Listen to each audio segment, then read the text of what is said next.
So today we're going to be talking about the top 5 best MIDI keyboards of 2022. Now, these are the mini ones. In fact, they all have the word mini in the name. So if you're looking for something bigger that you would use in a studio that is much bigger than I have here, then I suggest that you look at another video. I don't want to waste your time, so I won't tell you anything that you don't need to know about these keyboards. So here's what you need to know about the keyboards in this list. Number one, none of them is built cheaply. Number two, they all do the same thing differently. So I won't get into how the keys feel and all of that because I feel like that's irrelevant, especially in a keyboard of this size. Number three, some of them have screens and some don't, but I don't think that matters much because you can't use them without a computer. So you need to be in front of a computer to use them. So it makes the most sense, at least for me, to look at my computer than the small screen that's on a keyboard. So to kick off the video, we're going to start with by far the most popular keyboard in this list and my personal favorite, and that is the AKAI MPK Mini. In fact, I have two of them here. They are a generation apart. Let me know if you want me to make a video talking about the differences between the two. So the AKAI MPK Mini comes with a lot of software. I'll put them on the screen and you can pause if you want to see them.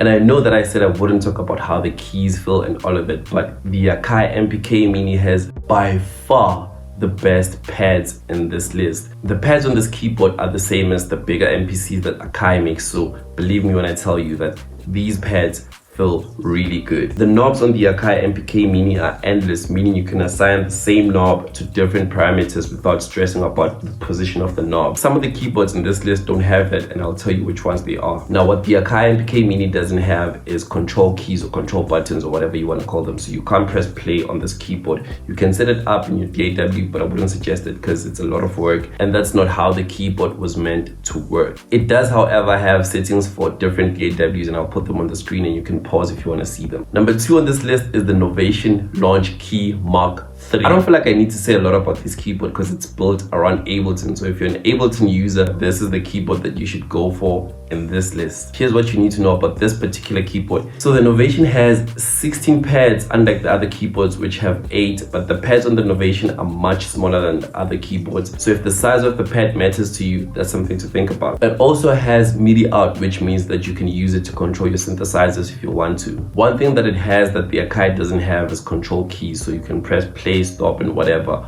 on the keyboard. You wouldn't have to touch your laptop. One thing that it doesn't have is a screen, but like I said, I don't feel like it matters much, but it might to some of you. Now, before we continue with the list, I'd like to introduce myself. My name is Tozi. I'm a music producer slash DJ slash content creator, and I upload videos and music of my own regularly, so you can check it out after this video. And everything that we're going to be talking about in this video is linked in the description below the like button. And please consider subscribing if you're enjoying the content. Number 3 on this list is the M Audio Oxygen Pro Mini. And here's what you need to know about this keyboard.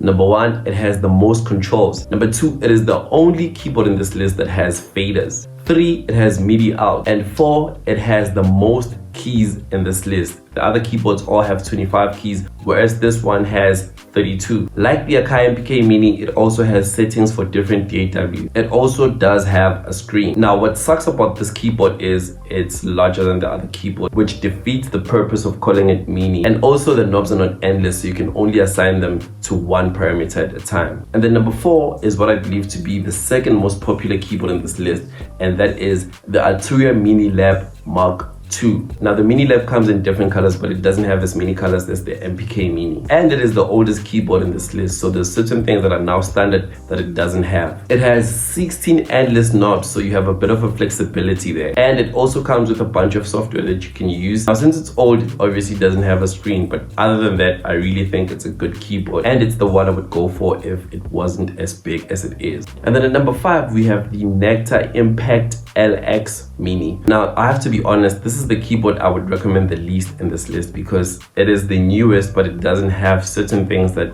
just need to be there. For instance, it doesn't have a screen. I understand that I said it doesn't matter, but it's literally the newest. It deserves to have a screen. And then number 2, the knobs are not endless. Number 3, it has an on and off button for whatever reason. I don't think it needs it. But the reason why it's on this list is because at this price point, I couldn't find a keyboard that's as good because all of these keyboards in this list are priced similarly. It does, however, have control buttons, so you can use it to control your DAW. I'm not sure if it has settings for different DAWs, but I'm assuming that it does since it's the newest in this list. And then a bonus keyboard for those of you who don't have a budget for these keyboards is the AKAI LPK 25. It's literally the AKAI MPK Mini without the pads and the knobs and the other stuff. And yeah, thank you so much for watching, and I hope you enjoyed the video. And please do let me know in the comments if you want me to make a video talking about the differences between these two keyboards. And like I said, everything we spoke about in this video is linked down below. And subscribe if you're not already. I'll see you in the next one. Peace.